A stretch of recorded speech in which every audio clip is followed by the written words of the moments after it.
En esta tarde quiero compartirles a ustedes un mensaje profético centrado totalmente en la persona de Jesucristo, el Hijo de Dios.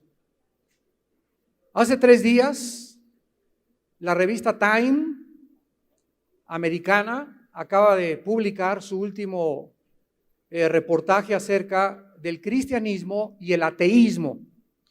Yo precisamente estaba en el aeropuerto el viernes antes de venir para acá, del aeropuerto de Dallas, y siempre me interesan los reportajes que están relacionados o que tienen relevancia con el cristianismo y las profecías. Y en esta revista yo los invito a que ustedes, no sé si en español la van a sacar, pero en el inglés, la revista Time, la que acaba de salir hace 3 días, en la portada está cristianismo o ateísmo. Entonces entrevistan en esta revista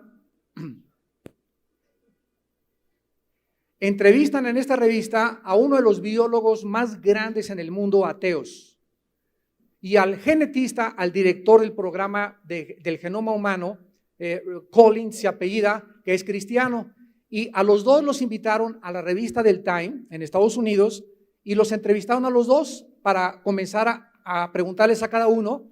Por ejemplo, al ateo le dicen: oye, ¿tú por qué no crees en Dios?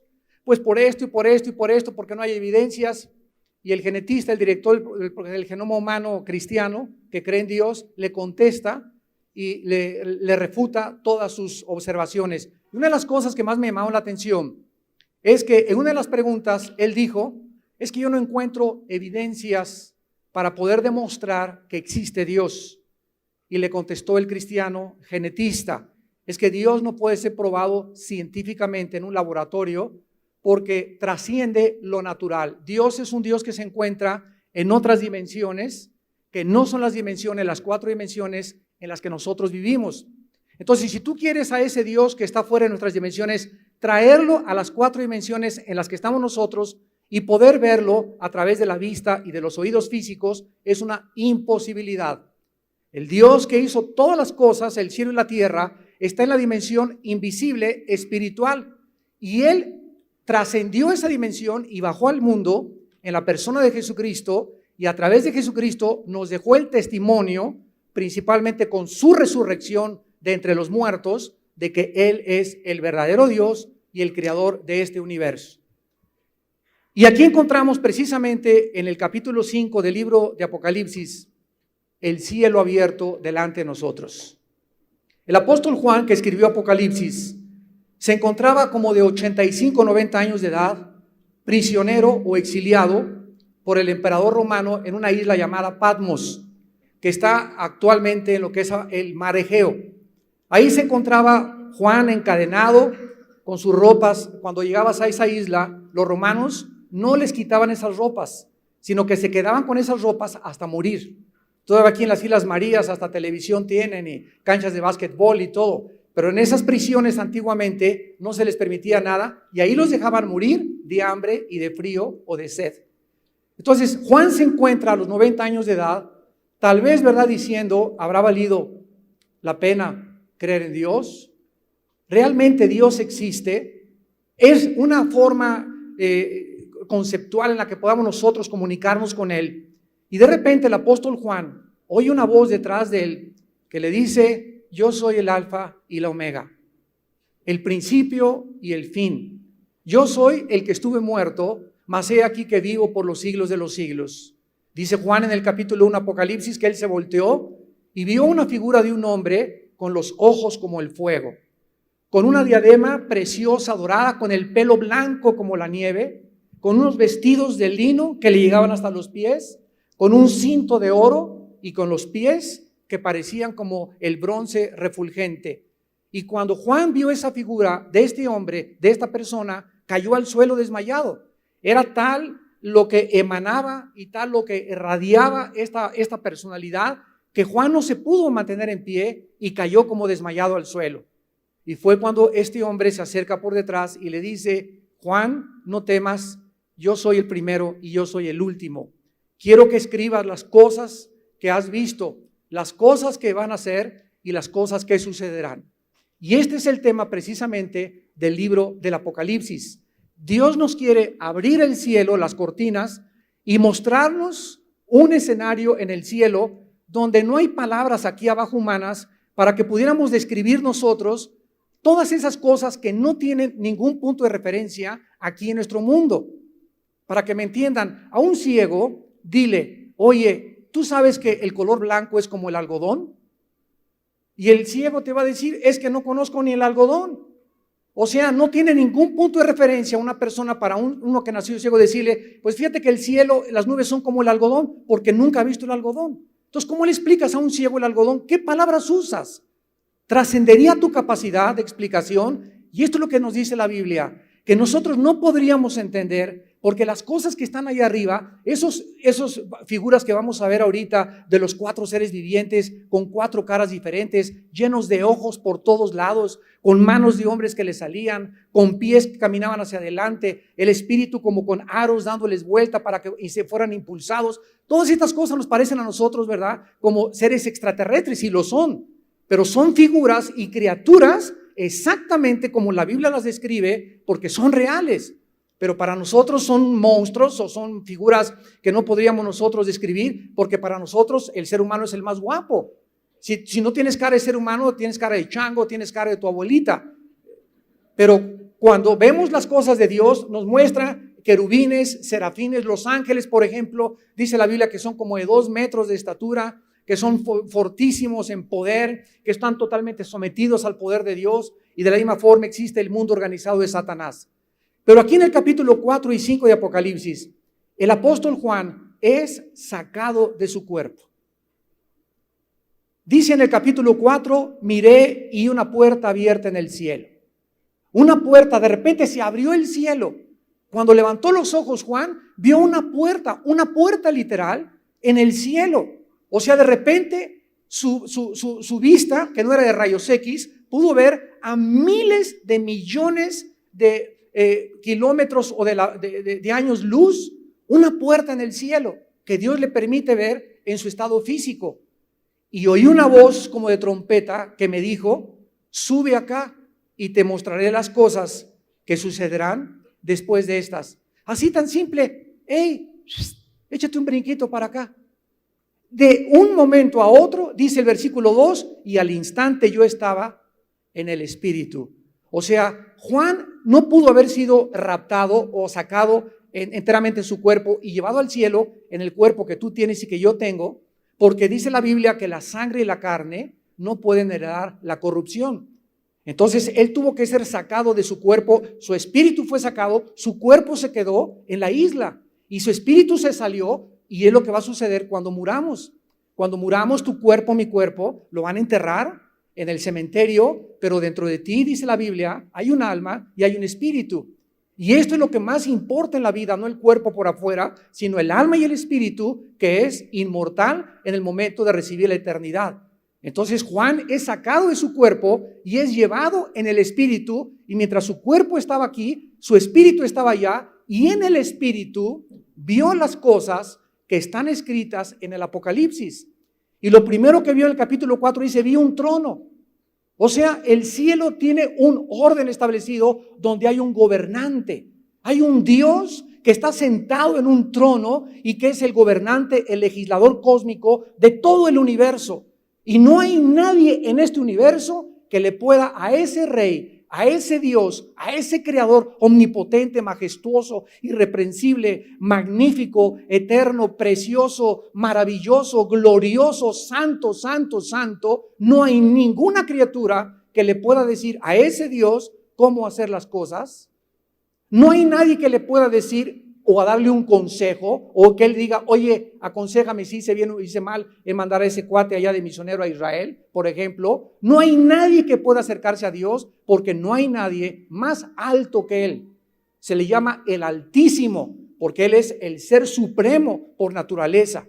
Entonces Juan dice que lo único que pudo ver en ese trono, dice el versículo 3, el aspecto del que estaba sentado, Apocalipsis 4:3, era semejante. Y lo único que Juan pudo decir, lo único que puedo mis palabras decir es que era como una piedra de jaspe. Ustedes saben que el jaspe es una piedra preciosa, verdosa y de cornalina. Y había alrededor del trono un arco iris. Imagínate esta visión, luz, un arco iris, algo verde que sale y dice la Biblia y semejante a la esmeralda. Pero a Dios no se le pudo describir, no pudo decir era así, era asá, porque lo único que él vio fueron luces y alrededor del trono 24 tronos y sentados en los 24 tronos a 24 ancianos vestidos de ropas blancas con coronas de oro en sus cabezas. En todo este capítulo 4 del Apocalipsis, el apóstol Juan describe el trono y el cielo. Y al entrar al capítulo 5, que vamos a estudiar brevemente, encontramos que Dios tiene en su mano un libro. Apocalipsis 5, versículo 1. Vi en la mano derecha del que estaba sentado en el trono un libro, escrito por dentro y por fuera y sellado con 7 sellos. Déjenme explicarles antiguamente cómo eran los libros. Los libros antiguamente eran como esto, que se enrollaban como un pergamino. No eran como los que tenemos actualmente, así eran los libros. Entonces, cuando alguien escribía un libro o un rey mandaba un recado, le ponía un sello de cera y le ponían su sello, el sello del rey, para que supieran que esa carta provenía de un rey.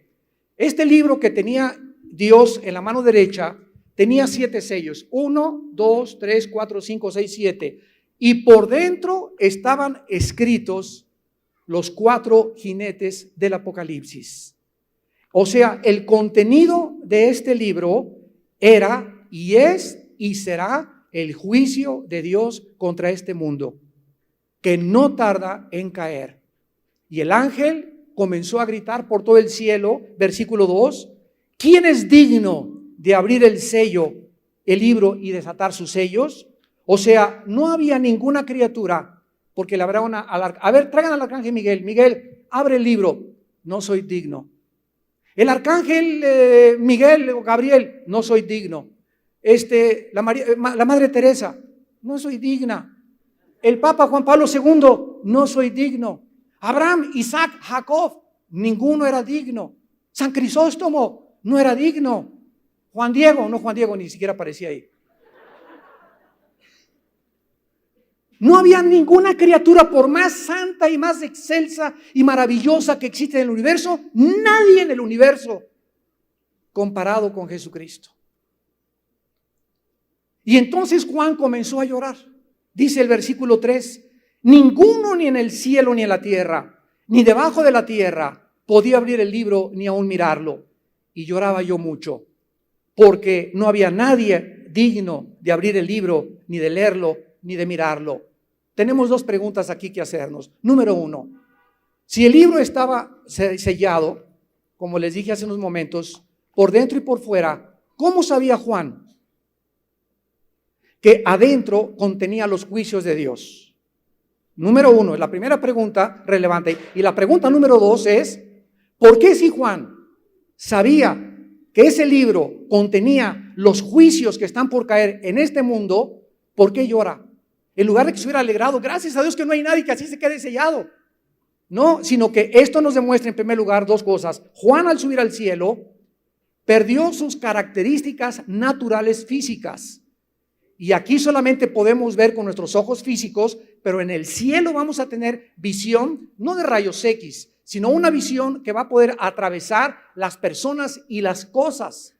Y Dios le permitió en el espíritu, no tenía sus ojos físicos que tú tienes yo ni el cerebro que tengo yo, sino en el espíritu nuestro puede ver cosas, tiene ojos que no son ojos físicos, nuestro espíritu tiene oídos, cosas que no han oído, oídos físicos, son las que Dios tiene preparadas para los que le aman, en los que viven y los jóvenes que viven en el espíritu.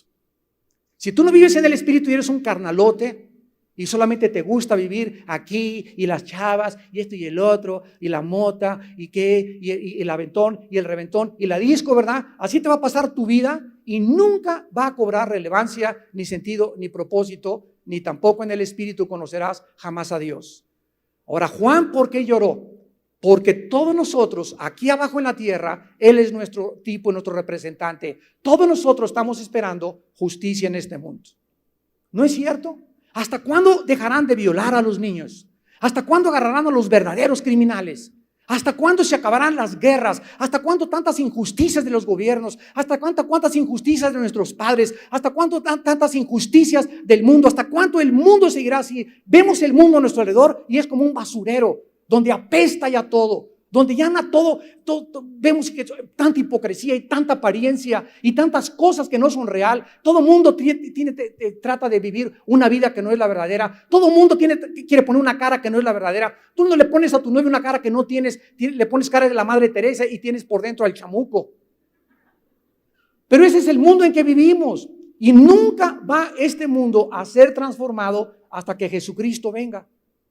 Vean ustedes en el capítulo 6 de Apocalipsis, de qué forma las almas que ya están en el cielo, tal vez tu abuelito, tu mamá, algún hermano tuyo que se murió, algún bebé, hermanito de ustedes que se fue de bebé de 3, 4 años de edad, pero aquí nos da Dios en el capítulo 6 de Apocalipsis, versículo 9, en el 5º sello, una visión de los que han muerto y están vivitos y coleando en el cielo. Hermanos, déjenme decirles que no hay tal cosa, cuídense de una enseñanza que existe, de que cuando nosotros morimos, dormimos. Y lo que duerme no es el espíritu ni el alma, es el cuerpo. Porque la Biblia nos muestra que en el momento de la muerte, seguimos con nuestra conciencia, ausentes del cuerpo, presentes en el Señor. La historia que Cristo contó del que estaba en el infierno, Lázaro y el mendigo, nos habla que en el infierno pueden ver, que recuerdan a sus parientes, quieren que alguien vaya arriba a la tierra y les diga, por favor, el infierno es real, díganles que es real, que por favor acepten a Jesucristo. Todo es real absolutamente, no es ninguna leyenda ni mitología. Y entonces esto nos habla claramente, ¿verdad?, de que esto es absolutamente cierto. Estas almas allá en el cielo, dice la Biblia, versículo 10, clamaban a gran voz, diciendo, ¿hasta cuándo, Señor, santo y verdadero, no juzgas y vengas nuestra sangre en los que moras en la tierra? ¿Qué están pidiendo en el cielo nuestros parientes y amigos que ya están ahí arriba? ¿Qué están pidiendo? Están pidiendo justicia en la tierra. ¿Hasta cuándo, Señor, no vas a traer la justicia ya y juzga ya el mundo? Allá arriba nos están diciendo a los que estamos abajo, apúrense. Y aquí abajo nosotros, ninguno nos queremos ir. Y no nos queremos ir simplemente porque Dios puso en nosotros un instinto de sobrevivencia. Y anhelamos que bueno, ¿verdad? Porque no es bueno suicidarse, es en contra de los principios de Dios. Pero si nosotros supiéramos realmente, como dijo Pablo, oye, que se te aparezca Dios hoy en la noche y te diga, ¿qué prefieres, quedarte vivo hoy o morirte? ¿Qué le contestarías? La respuesta bíblica es la siguiente: Señor, si tú me dejas seguir viviendo en este mundo, que sea por causa de tu reino, por causa de tu Hijo Jesucristo. Pero si aquí acabó mi misión y no voy a predicar de Cristo y voy a seguir de carnalote, ¿verdad? Entonces de nada me sirve seguir vivo, porque entonces para mí el morir ya no es ganancia. Pero si Dios nos da a escoger, el morir para nosotros es ganancia, porque cuando morimos descansamos de nuestras obras. Bienaventurados los que mueren en el Señor, porque han descansado de sus obras, dice el Espíritu. Entonces estas almas son otro ejemplo de cómo abajo y en la tierra se está pidiendo que ya se abran estos sellos. Vamos a ver en primer lugar en el libro de Apocalipsis capítulo 5 las razones por qué nosotros debemos de ver a Cristo como el centro del universo. Cuando ya se acercaron a Juan y le dijeron, ¿sabes qué, Juan? Ya no llores. Versículo 5, uno de los ancianos me dijo, no llores, he aquí el león de la tribu de Judá, la raíz de David, ha vencido para abrir el libro y desatar sus 7 sellos. Y miré y vi que en medio del trono y de los 4 seres vivientes y en medio de los ancianos estaba en pie un cordero como inmolado, que tenía 7 cuernos y 7 ojos, los cuales son los 7 espíritus de Dios enviados por toda la tierra. Vamos a explicar las 3 cosas que se nos mencionan de Cristo en el cielo. La primera cosa es que a Cristo se le percibe en primer lugar como el león de la tribu de Judá. ¿De dónde viene esta frase, el león de la tribu de Judá? Jóvenes, la Biblia no es de interpretación privada. La Biblia no es de que vengas aquí con un carrujo de mota y saber, yo creo que es esto, yo creo que así es, yo creo que es el pilililín que está por ahí. Tú no puedes venir a la Biblia con esos rollos de que yo pienso que es esto, o me imagino que es aquello, y los cuernos yo creo que es... ¿Sabes una cosa? Cuando nosotros comenzamos a creer que la Biblia es de acuerdo a lo que pensamos, comenzamos a convertirnos en herejes. Y por eso están los mormones, los testigos de Jehová, el unitarismo y tantas sectas que se han convertido en sectas porque han tratado de interpretar la Biblia sin tomar en cuenta que la Biblia es un compendio de la verdad. La verdad tiene que ser consistente con la verdad. El Antiguo Testamento tiene que ser consistente con el Nuevo Testamento.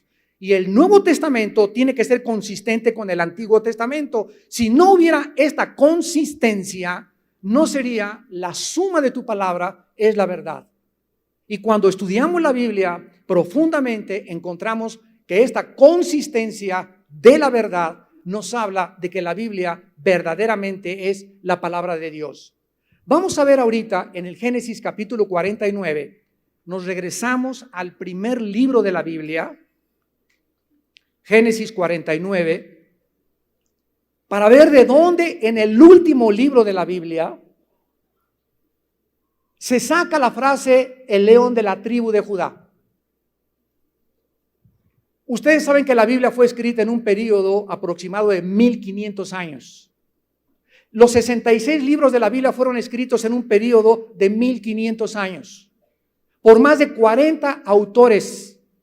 Unos fueron profetas, otros pescadores, otros religiosos, otros reyes, otros servidores de los reyes, pero ninguno de estos 40 hombres, muy pocos entre ellos fueron contemporáneos. Ninguno de ellos se comunicó para transmitir el mismo mensaje, y los 66 libros de la Biblia hablan y contienen una verdad consistente. Desde el Génesis hasta el Apocalipsis, el centro de la Biblia es Jesucristo, el Hijo de Dios. Él es el eje de la Biblia, Él es el eje del universo. Por Él fueron creados los cielos y la tierra. Todo lo que existe y todo lo que es fue creado por Él y por medio de Él. Porque nada de lo que ha sido creado fue creado sin Él. Y Él es el autor de la misma vida que tú tienes y que yo tengo. Me preguntas, ¿me está usted diciendo que ese hombre que murió colgado en la cruz y que no se defendió como una oveja se entregó a sus trasquiladores, y ese hombre que vivió pobremente durante 3 años y medio y que se reunió con 12 apóstoles que los entrenó y que dijo que Él venía no a servir, sino a ser servido, sino a servir? ¿Me está usted diciendo que Él es el centro del universo? ¿Me está usted diciendo que Él es el autor de la vida? Él es la vida misma. Así es. Después de que yo estudié muchos años psicología y filosofías orientales y formé parte en México del Partido Comunista Mexicano, me acuerdo cuando tenía 18 o 20 años de edad, que yo estaba convencido, bueno, en mi cuarto tenía un póster inmenso de 2 metros del Che Guevara. Tenía mi cachucha del Che Guevara y estábamos dispuestos a tomar las armas de una revolución armada y cambiar la dialéctica materialista marxista, etcétera, etcétera. Y cuando mi hermano Alejandro me presentó la Biblia por primera vez, cuando yo tenía 26 años de edad, comencé a leer la vida de Jesucristo en los evangelios. Y después de leer la vida de Jesucristo en los evangelios, sin que nadie me persuadiera, sin que nadie tratara de convencerme que Dios existe, yo vine, como dijo mi hermano, ven tú a la Biblia, lee los evangelios y compenétrate en este mensaje de este hombre. Y cuando llegué a Juan 14, donde dice Jesús, yo soy el camino, yo soy la verdad y yo soy la vida, vino a mi mente Buda en primer lugar, el gordito que vivía en McDonald's. Y antes de morir, Buda le dijo a sus discípulos, busquen la verdad. Jamás Buda dijo que él era la verdad. Vino a mi mente Jean-Paul Sartre, el filósofo marxista de los años 60, que dijo, la vida no tiene sentido ni propósito más que el que puedas encontrar dentro de ti mismo.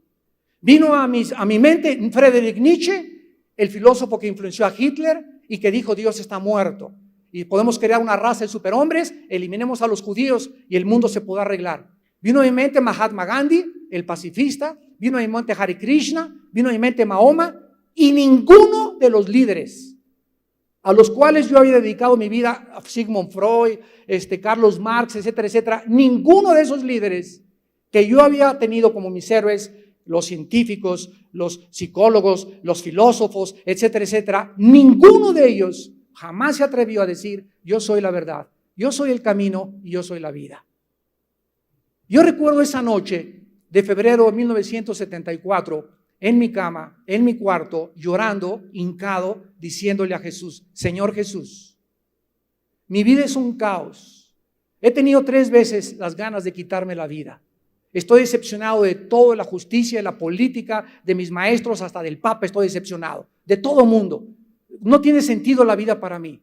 Si tú eres el camino, si tú eres la verdad, si tú eres el autor realmente y la causa por la cual yo existo, yo te necesito. Y yo te pido, Señor Jesús, que si tú realmente existes y vives y te levantaste entre los muertos, entres a mi vida. Entra como mi Señor y como mi Salvador. Te necesito, Señor, porque tú eres el único que me puede sacar de este hoyo, de este pozo de la desesperación, de este mundo de la desesperación donde mi vida está girando, donde no encuentro una razón para seguir viviendo. Esa noche Cristo entró a mi vida. Yo todavía no me he dado cuenta, pero esa noche, más adelante leí en la Biblia que dijo Jesús: el que a mí viene, no le echo fuera. Y sin que yo me diera cuenta, mi vida comenzó a cambiar. Y comencé a leer la Biblia, el Nuevo Testamento. Hice 2 licenciaturas en teología, ya no quería saber ya nada. Les dije a mis papás: ahí nos vemos, no quiero saber nada. Yo en ese tiempo era gerente de un hotel en Acapulco, el Hotel Intercontinental, y ya me iban a dar la gerencia del Hotel Las Brisas en Acapulco, me iban a dar un carro. Me habló el gerente: oye Armando, tú aquí en la hotelería puedes hacerla. Le dije: ¿sabe una cosa? No quiero nada más que servir a Jesucristo. A los 3 años de mi conversión, en 1977, entré a la obra de tiempo completo a predicar el evangelio en toda la Sierra de Guerrero, en la Costa Chica, en la Costa Grande, en Oaxaca, a los indígenas, a los pobres, viviendo en cabañas, durmiendo en el suelo, con leprosos, a veces pasando 3 o 4 días sin comer nada, para que no crean ustedes que de la noche a la mañana ya me compré esta camisita que tengo. El hermano, ¿ves la camisita que trae? O sea, es una cosa que no siempre nos hemos podido vestir así, gracias a Dios. Ahora tengo 4, 5, 6 trajes, tengo una linda casa, una maravillosa familia, pero cuando nosotros comenzamos no teníamos absolutamente nada para vivir. Comíamos de lo que yo pescaba en Acapulco. 4 o 5 años nos probó Dios en la más profunda pobreza. Así que no todo en la vida viene de repente, no todo en la vida viene rápido. Tú tienes que ir andando y llorando, llevando la preciosa semilla. Y Dios nunca es deudor de nadie que trabaja para su reino. Cuando ya comencé a estudiar la Biblia, estudié el Antiguo Testamento a los 4 años de ser cristiano y comencé a ver la relevancia entre el Antiguo y el Nuevo Testamento. Y en el capítulo 49 de Génesis encontramos a Jacob antes de morir. ¿Quién fue Jacob? El papá de las 12 tribus de Israel. Y de una de las tribus de Israel vendría el Mesías. Porque Dios prometió desde Génesis 3:15, esto a cualquier sociólogo, a cualquier historiador, a cualquier psicólogo, a cualquier antropólogo, a cualquier arqueólogo, lo pone a girar. Porque no existe ningún otro libro, ni el Mahón, ni el Tripitaka de Buda, ni el Ramayana, ni el Popo, ni los Vedas, ningún libro religioso que tenga la relevancia y la consistencia y la verdad como tiene las Sagradas Escrituras. Cuando ibas en tu escuela, la Biblia fue hecha por hombres. Dile a tu maestro: ¿quién se lo dijo? Me lo dijo Bebé. ¿Y quién se lo dijo Bebé? Me lo dijo Jacoba. Y así son puras rumores, le hicieron los hombres. Maestro, ¿usted ya leyó la Biblia? Para que me pueda decir que fue hecha por hombres. ¿Ya conoce usted las evidencias científicas de la Biblia? Las evidencias genéticas de la Biblia, que antes de que 1860 Mendel descubriera la ley de la herencia, 4,500 años antes, la Biblia hablaba de que todas las cosas serían según su género y su especie. ¿Ya sabía usted que antes que se descubriera la circulación de la sangre, 4,000 años antes, la Biblia decía que la vida de la carne está en la sangre? ¿Ya sabía usted que cuando se descubrió la proliferación de las bacterias, que cuando no nos lavamos las manos y comemos, infectamos la comida, la Biblia le dijo al pueblo judío: antes de que toquen un muerto, lávense las manos? Y todas estas evidencias sobran de que la Biblia es un libro sobrenatural. Pero la gente habla por hablar, la gente dice lo que no entiende, se corrompen como animales irracionales y no pueden tener el temperamento, ni el carácter, ni la disciplina para estudiar la palabra. Como le dije a un maestro universitario en Dallas hace 4 días, le dije: usted no cree en la Biblia ni en Jesucristo, no porque no tenga evidencias, sino porque usted no quiere pagar el precio de seguir a Jesucristo. Así que no haya ninguno de ustedes que diga, yo no creo en la Biblia porque no hay evidencias, yo no creo en Dios porque no hay evidencias, porque las evidencias sobran si tú las comienzas a buscar. Me encontrarás, dice el Señor, porque me buscarás con todo tu corazón. Pero si tú lo estás buscando y cuando lo encuentras, pero yo prefiero mi amante, prefiero mi homosexualidad, prefiero destramparme, prefiero robar, entonces tú tienes que decidir en tu vida y somos responsables. Somos agentes morales y le vamos a dar cuentas a Dios tarde o temprano de nuestras decisiones. Pero tienes una sola vida, tal vez esta noche, para entregarle tu vida al Salvador. Dice en Génesis 49, versículo 8 y 9, Judá, te alabarán tus hermanos. De las 12 tribus, de una sola vendría Jesús. Después de esas 12 tribus, de la tribu de Judá vendría Jesucristo. Y cuando Dios le dio el sacerdocio al Antiguo Testamento a Israel, les dio la tribu de Leví. A ver, para que me entiendan rápido, aquí está Judá y aquí está Leví. 2 tribus, 2 hijos de Jacob. Se profetiza que de Judá sería el centro de la alabanza. La palabra Judá significa alabanza en el hebreo. Y además dice, tu mano en la cerviz de tus enemigos. Versículo 4, cachorro de león. Judá, de la presa subiste. Versículo 10, no será quitado el cetro de Judá, ni el legislador entre sus manos hasta que venga Silo. La palabra Silo en el hebreo significa el Mesías, el enviado de Dios. Jóvenes, 5,000 años antes de que Cristo viniera al mundo, Dios había dicho de dónde iba a venir, de qué tribu iba a salir, que jamás podría ser quitado de Judá, porque cuando Cristo nació, Hebreos 7, nació de la tribu de Judá. Y cuando Él dice a los fariseos, yo soy el Cristo, el Hijo de Dios, los fariseos se enojan y le dicen a Cristo, es que el sacerdocio fue dado a Leví, pero es que el sacerdocio de Cristo no era conforme a los humanos, era conforme a Melquisedec, que significa el sacerdocio eterno de Dios. El Mesías no iba a venir de la tribu de Leví como los hombres, Él iba a venir de la tribu de Judá a través de la Virgen María, que fue su madre. Y José y María, el padre natural José y María, la madre natural de Cristo, el esperma con el cual Cristo nació, no fue puesto por José, porque José y María no se conocían, sino que el esperma lo puso Dios. Y le dijo el ángel a María, el santo ser que va a nacer será llamado Hijo del Altísimo. Y cuando Cristo nació, Él nació para ser el hijo, no de José, el hijo de Dios. Y a los 12 años, sus papás se les perdió en Jerusalén. Y comenzaron a buscarlo y lo regañaron. Hijo, ¿qué no sabes que te hemos andado buscando? Y de acuerdo a la ley judía, los judíos a los 12 años tenían que ser entregados a tutores o a mentores, y los papás ya no podían darles la educación, se los daban a la infancia, y la preadolescencia se los entregaban a tutores. De ahí sacaron los griegos la educación también preescolar. Y Cristo les contestó, ¿qué no saben que en los negocios de mi padre debo estar? O sea, Cristo a los 12 años, José, ya tú no eres mi papá. Mamacita, te doy gracias porque me criaste y porque me diste leche y me diste tus pechos y me cambiaste pañales, pero yo vengo con una misión, como tú y como yo. Yo le dije a mi papá a los 25 años, papás, gracias por la religión que me dieron, pero la religión que me dieron estaba equivocada. Y ahora yo tengo que darle cuentas a Dios y tengo otra misión. Y gracias a esa entrega de nosotros, mi madre se convirtió después, se convirtió en mis hermanas y ya casi toda nuestra familia es cristiana. Pero tenemos que entender esto, que las profecías de la Biblia, todas se tienen que cumplir. El león de la tribu de Judá es Jesucristo. ¿Por qué? Porque se le prometió 6,000 años antes a Jacob que nunca sería quitado de Judá el reino, el cetro, la corona del reinado en el cual Cristo viene a vivir muy pronto. Regresamos a Apocalipsis. Y en segundo lugar se nos dice en el versículo 6 que es el Cordero de Dios. Cuando la Biblia muestra a Cristo en el cielo inmolado, ¿saben qué significa? Apocalipsis 5, versículo 6. Vi de pie un cordero como inmolado. La palabra inmolado significa como sacrificado o golpeado. O sea, Juan ve a Cristo en el cielo con las marcas de los clavos en la cruz donde Él murió. Esto es lo que significa. La única cosa que los seres humanos hemos hecho y que va a seguir en la eternidad son las heridas de Cristo en sus manos, en sus pies, en su cabeza.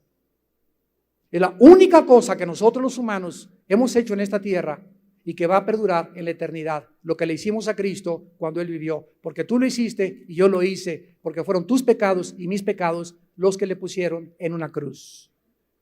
Y cuando Cristo es puesto como un cordero, Juan el Bautista, que vino antes de Cristo a anunciar que Él venía a sembrar y a dar la palabra de Dios, ¿cómo presentó a Cristo?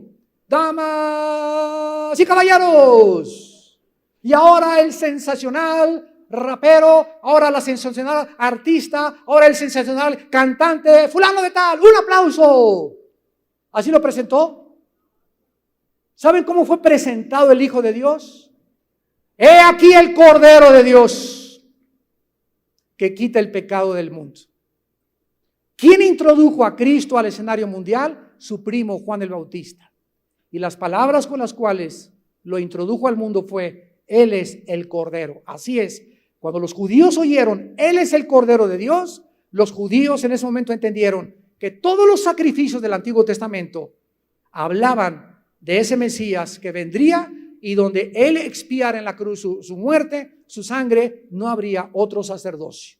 Porque ahora todos nosotros somos sacerdotes, todos nosotros somos profetas y todos los cristianos somos reyes también.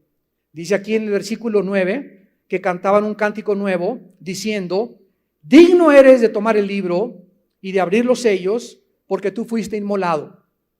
Con tu sangre nos has redimido de todo para Dios, de todo linaje y lengua y pueblo y nación. Y nos has hecho para nuestro Dios reyes y sacerdotes. Pregunta: ¿eres tú un rey? ¿Quién es un rey? Un rey es una persona que tiene autoridad, es una persona que gobierna, es una persona que puede manifestar esa autoridad a los demás. Si Dios nos dice que nos ha hecho reyes, ¿qué significa esto?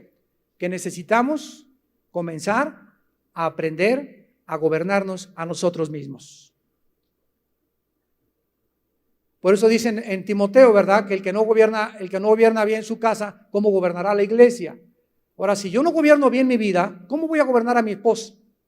Si yo todavía soy preso de la pornografía, si yo todavía soy preso del cigarro, si yo todavía soy preso de mis pasiones, si soy un caprichoso, un egoísta, un vanidoso, y todas esas cosas no están aún crucificadas, ¿cómo es que me atrevo a querer casarme?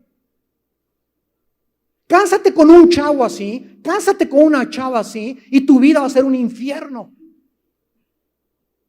¿Por qué? Porque el matrimonio es para discípulos. Para dos personas que han comprendido que los dos necesitan caminar de la mano con Jesús. Y si tú no vas de la mano con Jesús y yo no voy de la mano con Jesús y no vamos juntos con Jesús, no vamos a llegar nunca a ningún lado, porque la pasión del sexo se acaba. La guapura y la belleza de tu novia se acaba también. Todas estas cosas, el dinero que tenga y el convertible que tiene ahorita tu novio, no lo tendrá dentro de 3 años tal vez. Si tú no te casas en el espíritu, con una mujer de espíritu afable y apacible, con un varón, el que se va a casar contigo, que sea un varón que estudie la Biblia, que se disipule, que venga del Señor, que te ame, que te respete, que no te ponga las manos encima cuando te vea al cine, que no esté tratando de manosearte las piernas cuando están sentados juntos, cuídate de esos jóvenes. Porque dice la Biblia en 1 Corintios 13, el amor no hace nada indecoroso, el amor no hace nada indebido. Si te ama, te respeta. Si no te respeta, es porque tú le has dado rienda para que te falte el respeto. Y cuando tú le abres la puerta para que un chavo te falte el respeto, cuando tú te cases a los 25 años, ¿cuántos chavos ya te manosearon antes de que te cases en tu luna de miel? ¿Así quieres llegar tú al matrimonio? ¿Así quieren ustedes vivir jóvenes? ¿Ustedes creen que todo lo que es en la telenovela y Rebelde y todo es el pura apariencia? Todas estas cosas no son reales, es un oasis, es un mundo que no existe. La realidad es que solamente puedes ser feliz con una persona que viva para Jesucristo. Lo demás es absolutamente secundario. El dinero, la carrera, todo es secundario. Lo más importante es que ustedes tengan a Jesucristo como su Señor y como su Salvador.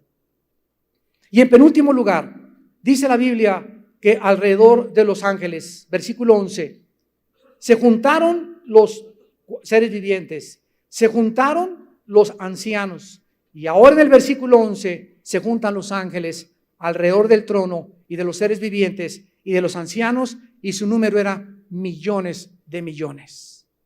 Vean ustedes este cuadro en el libro de Daniel, en penúltimo lugar, capítulo 7, donde 650 años antes, 650 años antes de que se escribiera el libro de Apocalipsis, el profeta Daniel tuvo también una visión del cielo.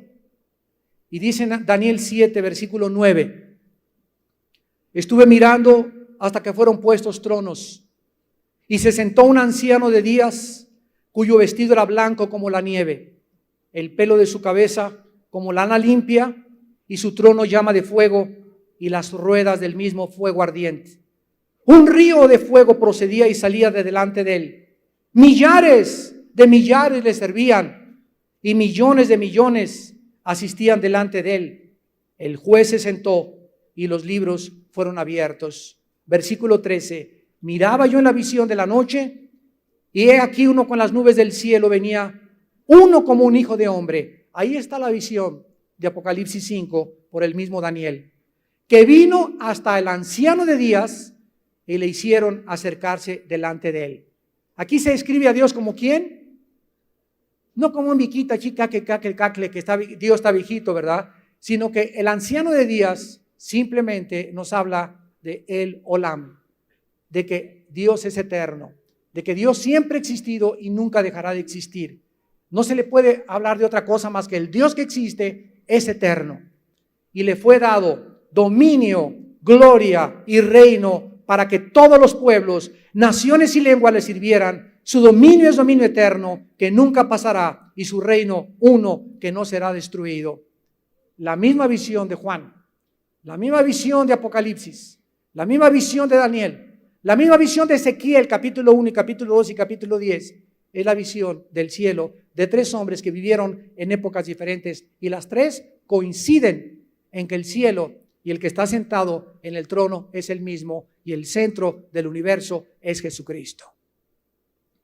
¿Qué hacían los ángeles? Para terminar, en Apocalipsis 5, versículo 12, los millones y millones de ángeles allá arriba en el cielo, a gran voz, solamente cantaban y gritaban: el Cordero que fue inmolado es digno de tomar el poder, las riquezas, la sabiduría, la fortaleza, la honra, la gloria y la alabanza.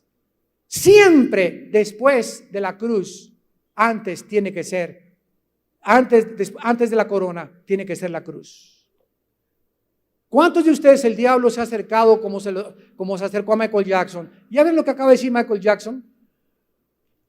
Cuando yo estaba con el grupo de los Jacksons, con mis hermanas y mis hermanos, me dijeron mis hermanos: Michael, no te pintes ni te cambies el color de negrito a blanco. No te hagas la cirugía plástica. Sigue con nosotros, vamos adelante a cantar todos. Y ellos iban a una iglesia cristiana. Michael los dejó y se metió con una iglesia que se llama Los Testigos de Jehová. Y después dice que tuvo una visión en que el diablo le decía: te voy a dar todo, absolutamente todo, sin que necesites a tus hermanos, ni a tus papás, ni a nadie, si me sirves a mí.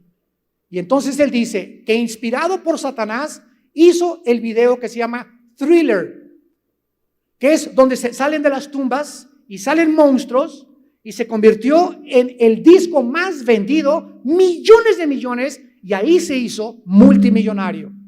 El diablo le cumplió la palabra, pero vino el diablo 5 años después a tocarle la puerta: vengo a cobrarte la factura. Ya te di todo, y te di todo porque quisiste servirme a mí, ahora te vengo a cobrar. Y lo primero que hizo el diablo fue deformar su cara, para que todos los días se levantara y se mirara en el espejo y tuviera las bóvedas llenas de oro, los Cadillacs de oro, y las gentes muriéndose todas por ellas, y las niñas gritándole ¡ah, ah, ah! Y él mirándose diario en el espejo, queriendo matarse y odiarse de que es un monstruo. ¿Qué le dijo Dios a Elvis Presley? Elvis, sírveme. 500 mujeres cada noche en Memphis, Tennessee, esperaban a que Elvis, con sus Cadillacs con placas de oro puro y con el dinero que tenía se acercara y él dentro de su casa abría la Biblia el último año antes de morir. Esto lo dijo Rex Humber, un predicador pentecostal que fue el que ministró a Elvis antes de morir, y Elvis oraba y le decía: Señor, he vendido mi alma al diablo. Y comenzó a tomar pastillas y comenzó a drogarse. Y todos estos deportistas, artistas, cantantes, políticos que tú adoras y que tú crees que están ahorita aquí, espérate en los próximos años dónde van a estar. Y espérate al final de sus vidas cuando oigan la voz que diga: ¿de qué te sirvió ganar el mundo si perdiste tu alma? ¿De qué te sirvió haber vendido tu alma? ¿De qué te sirvió haber escogido vivir para esta vida? Ahora nosotros, envíanos para el mundo, le damos gracias a Dios que estamos convirtiéndonos ya en una iglesia misionera. Y vamos a mandar ya en estos días al primer misionero. Cuando termine el mensaje se lo voy a presentar. El año que entra estamos orando, jóvenes, estamos orando por ustedes. Como mi esposa les dijo desde el video, estamos orando por una nueva generación de misioneros. Queremos enviar, ahorita tenemos una carga tremenda por Israel. Y queremos ir mandando misioneros a Israel, a Argentina y a España. En Italia tenemos a dos, a Simón y a Marcelo y a Simona. En Argentina tenemos, en Cuernavaca tenemos a una hermana misionera. Tenemos en Italia también. Y queremos mandar ya más misioneros a Israel. Dios los está llamando a todos ustedes. Yo no sé cuántos de ustedes aquí crean que vinieron por una coincidencia, o a ver un bailable, o a pasarla bien, o a mover, ¿verdad? Ahí el cuerpo un rato. Vinieron ustedes porque Dios está pasando lista a su ejército. Y les está diciendo a todos ustedes jóvenes: es el tiempo de entregarle tu vida a Dios. Es el tiempo en que ya tienes que tomar una decisión. Deja de fluctuar entre sí y entre no. El domingo en la iglesia, el lunes en la disco. El miércoles manoseo a mi esposa, a mi novia. El viernes me drogo. El sábado tomo alcohol. Y el domingo vengo a cantarle Santo, Santo. ¡Ya basta! Se acabó el tiempo. Cristo viene. Los cascos del Apocalipsis se oyen en el cielo y Él viene a juzgar al mundo. El juicio viene, el juicio viene, el juicio viene. Todo este mundo y sus deseos va a pasar, pero el que hizo la voluntad de Dios permanecerá para siempre. Y ustedes son esa nueva generación. Ustedes tienen que ser jóvenes, que a los otros jóvenes, a los miles de tu secundaria, de tu preparatoria, no tienen a quién seguir. No creen que esto es real. Les hablas de Cristo y sales con un incrédulo y le das tu boca para que te bese a la semana de salir con él. ¿Tú crees que va a creer que eres cristiana? ¿Tú crees que el mundo sí se va a convencer de que realmente hay valores y que hay convicciones en nuestras vidas? Más que lo que nosotros vamos a predicar, lo tenemos que vivir con nuestras vidas. Con vidas de integridad, con vidas de honestidad, con vidas de santidad, de pureza moral, de sexualidad y de pureza ante Dios y ante los hombres. El mundo se acaba y se está cayendo todo. Los huracanes se van a multiplicar, las inundaciones, los terremotos, y los cristianos siguen durmiendo. Y ustedes, la nueva generación, es la hora en la que Dios está tocando trompeta. Es el momento en que Cristo va a comenzar a abrir los sellos. Y el primer sello es el caballo blanco, al anticristo, que no tarda en surgir allá en Medio Oriente. Ahora en Estados Unidos acaban de ganar los demócratas, que es el partido de izquierda liberal, los que están a favor de los matrimonios gays, los que están a favor del aborto, los que están en contra de los valores cristianos. Después de más de 20 años que los republicanos en Estados Unidos tenían el control de la derecha y de los cristianos, la están perdiendo. En México están a punto de legalizar los matrimonios gays y el mundo se está ahogando en la podredumbre y se están acostumbrando los cristianos a que esto es normal, y no es normal. Somos un pueblo especial, diferente, santo, llamados a ser diferentes a los demás, a portarnos diferentes a los demás, a bailar diferentes a los demás, a actuar diferentes a los demás. Somos diferentes al mundo, no somos del mundo. Estamos en el mundo, pero no somos del mundo. Y es este impacto de santidad y de pureza el que puede impactar a la gente y traerlos a la cruz del Calvario. En esta tarde Dios te pide que vengas a la cruz. Yo no te pido que vengas a ninguna religión, a ningún sistema, grupos de dogmas. Te invito a que vengas a una persona que se llama Jesucristo, el cual te invita a que le entregues tu vida en esta noche, que le abras tu corazón, que le digas: Señor, yo no sé si eres o no eres verdad, pero quiero decirte algo. Si lo eres, si resucitaste a los muertos, si tú eres la única razón por la cual sigo vivo, entra a mi vida y manifiéstate a mi vida, Señor, porque el poco tiempo que me quede de vida te lo quiero entregar. Quiero vivirlo para ti. Quiero amarte con todo mi corazón. Y quiero ser un guerrero tuyo, una guerrera tuya. Y vivir para dar testimonio de lo que tú hiciste por nosotros en esa cruz. Inclinemos nuestra cabeza. Señor, te damos gracias en esta tarde por tu palabra. Porque no hay nadie digno más que Jesús. Y Él nos ha hecho a nosotros dignos ahora. No por méritos propios, sino por la sangre que Él derramó en esa cruz. Gracias, Señor, porque estamos viviendo verdaderamente, de acuerdo a la Biblia, tal vez la última generación o los últimos tiempos.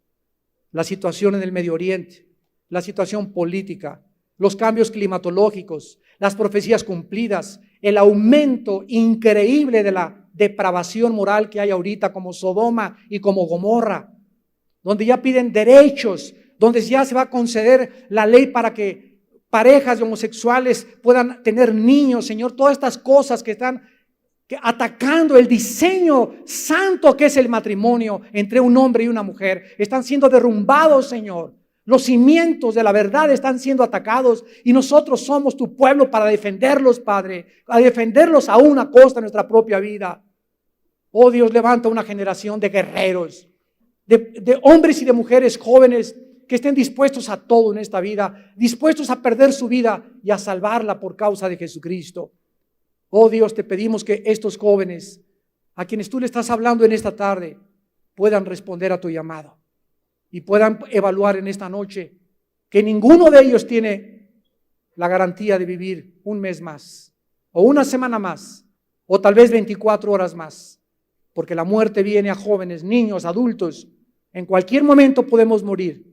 Y la Biblia dice, prepárate para encontrarte con tu Dios. Todos ustedes, jóvenes, en esta tarde con tu rostro inclinado, que aún no han hecho firme su vocación y elección, que aún no has decidido entregarle tu vida a Cristo. Tal vez ya recibiste a Cristo, pero no has hecho una dedicación a seguirlo, que es muy diferente. Y una cosa es que hayas recibido a Cristo y otra cosa es que estés siguiendo a Jesús. Y Dios no te dice solamente cree en mí, Dios te dice sígueme y deja todo y entiende que si me sigues encontrarás la vida. Te invito en esta tarde a que si ya lo recibiste, le dediques tu vida, y si no lo has recibido, en esta noche dile estas palabras. Señor mío y Dios mío, te doy gracias porque en medio de mi juventud, en la flor y en el tesoro más grande que me has dado, que es la juventud, me estás hablando. Antes de que los días sean malos, antes de que caiga en trampas peores, antes de que mi vida pueda ser desperdiciada en la inmoralidad, en la drogadicción, en el alcoholismo, en el robo, en el crimen, Señor, te entrego mi vida. Toma mi vida en este momento, Señor. Te abro mi corazón, Hijo de Dios, porque creo que en esa cruz pagaste con tu sangre por mis pecados. Creo que resucitaste entre los muertos y creo que en esta noche tú puedes cambiar mi vida para siempre. Señor Jesús, sé tú mi Señor y mi Salvador. Dirige mi vida, por favor, Padre. Quiero que me fortalezcas y que me des el poder que no tengo para dejar lo que tengo que dejar. Solo con tu poder lo podré hacer. Y úsame, Señor, eternamente para tu gloria. Porque te lo pido en el nombre de Jesús. Amén. Un arco iris, algo verde que sale, y dice la Biblia, y semejante a la esmeralda.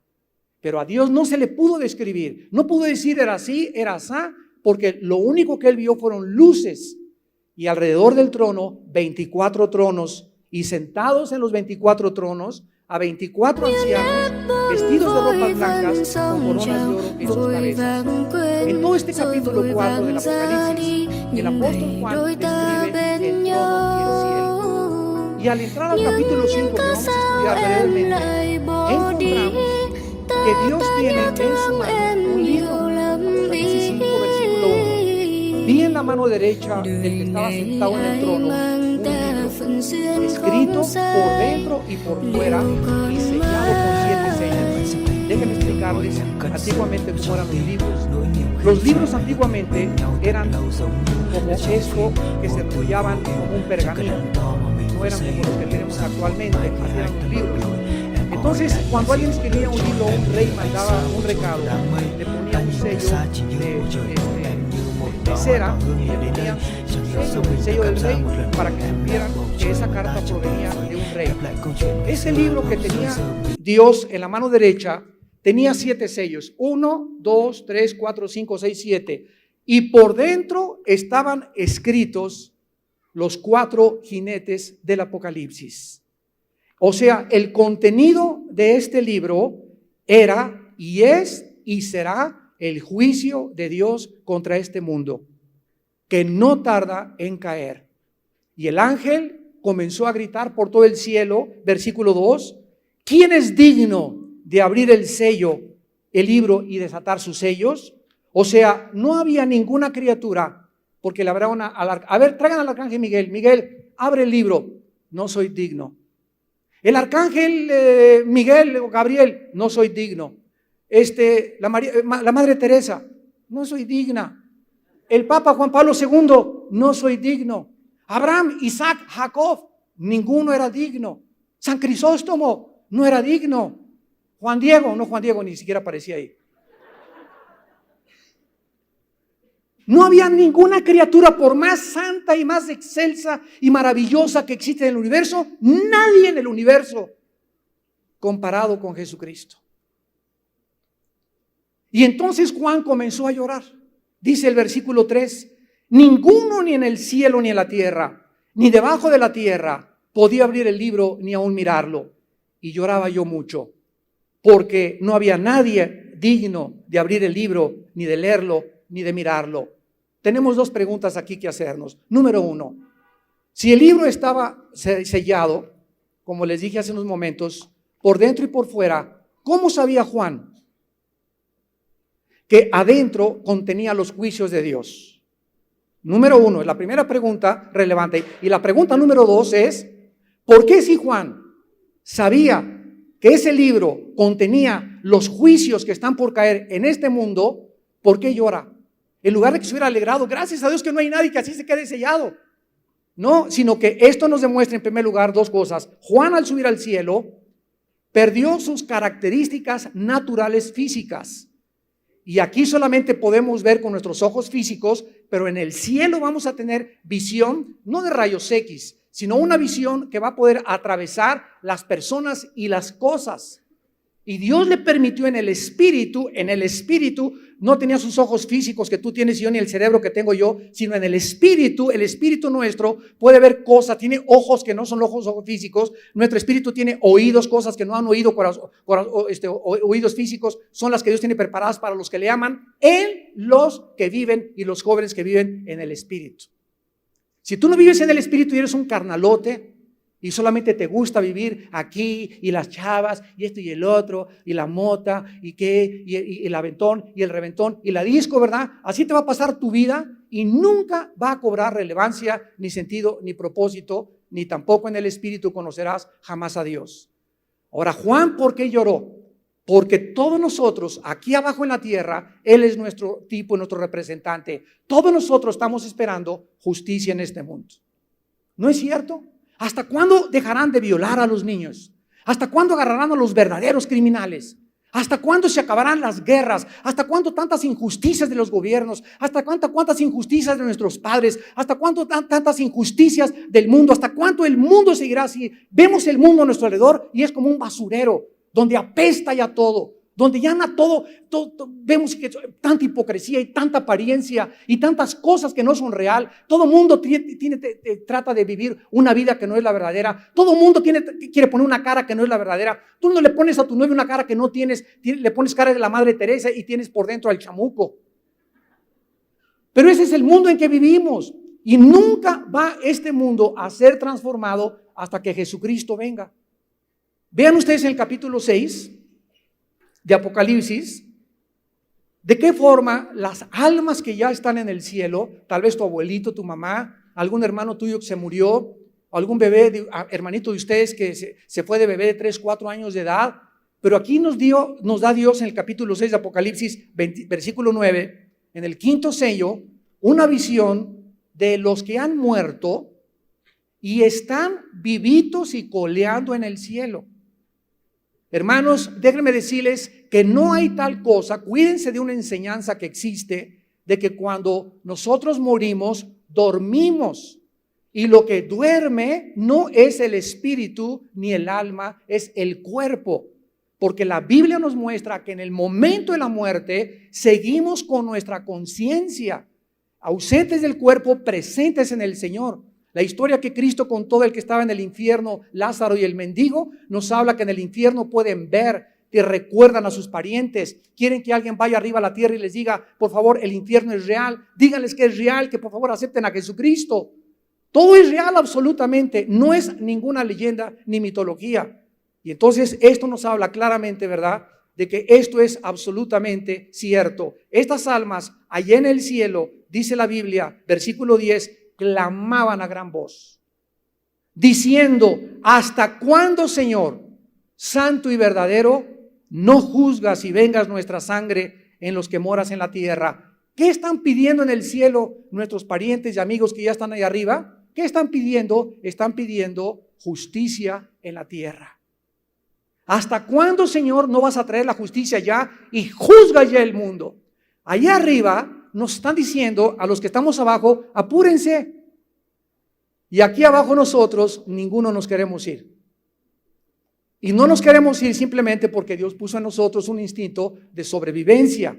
Y anhelamos que bueno, ¿verdad? Porque no es bueno suicidarse, es en contra de los principios de Dios. Pero si nosotros supiéramos realmente, como dijo Pablo, oye, que se te aparezca Dios hoy en la noche y te diga, ¿qué prefieres, quedarte vivo hoy o morirte? ¿Qué le contestarías? La respuesta bíblica es la siguiente: Señor, si tú me dejas seguir viviendo en este mundo, que sea por causa de tu reino, por causa de tu Hijo Jesucristo. Pero si aquí acabó mi misión y no voy a predicar de Cristo y voy a seguir de carnalote, ¿verdad? Entonces de nada me sirve seguir vivo, porque entonces para mí el morir ya no es ganancia. Pero si Dios nos da a escoger, el morir para nosotros es ganancia, porque cuando morimos descansamos de nuestras obras. Bienaventurados los que mueren en el Señor, porque han descansado de sus obras, dice el Espíritu.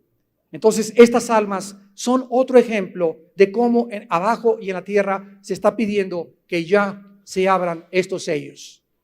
Vamos a ver en primer lugar en el libro de Apocalipsis capítulo 5 las razones por qué nosotros debemos de ver a Cristo como el centro del universo. Cuando ya se acercaron a Juan y le dijeron, ¿sabes qué, Juan? Ya no llores.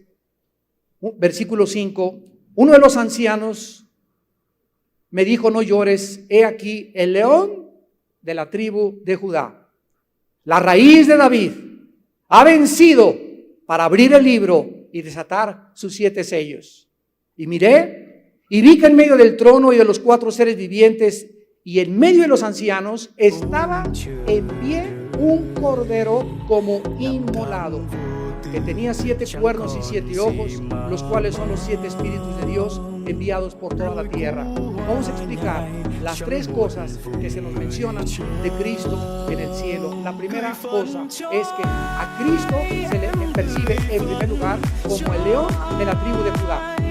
¿De dónde viene esta frase, el león de la tribu de Judá? Jóvenes, la Biblia no es de interpretación privada. La Biblia no es de que vengas aquí con un carrujo de mota y saber, yo creo que es yo creo que es espíritu. Tú no puedes venir a la Biblia con esos rollos de que yo pienso que es esto, o me imagino que es aquello, y los cuernos yo creo que, ¿sabes una cosa? Cuando nosotros comenzamos a creer que la Biblia es de acuerdo a lo que pensamos, comenzamos a convertirnos en herejes. Por eso están los mormones, los testigos de Jehová, el unitarismo y tantas sectas que se han convertido en sectas porque han tratado de interpretar la Biblia sin tomar en cuenta que la Biblia es un compendio de la verdad.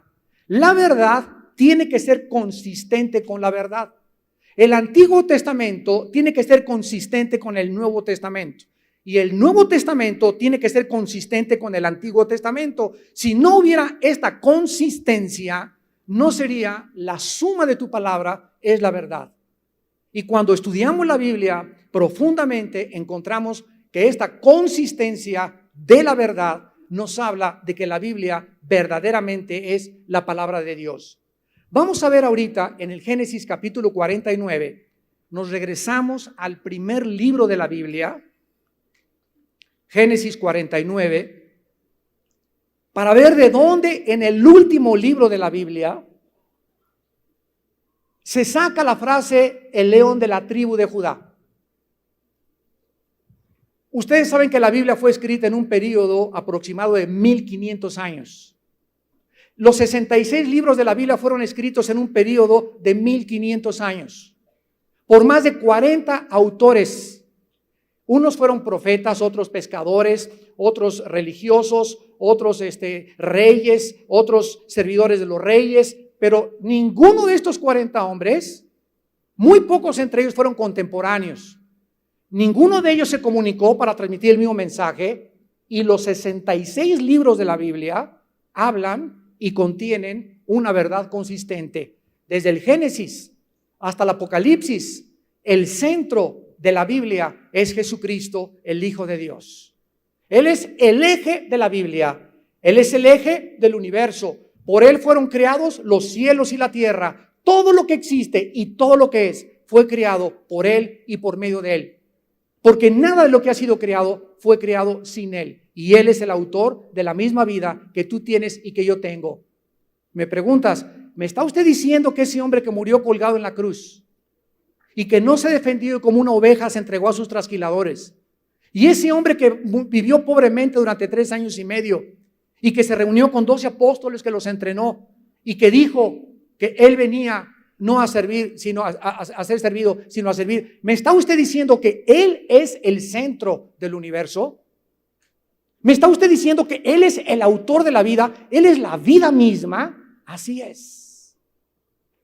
Después de que yo estudié muchos años psicología y filosofías orientales,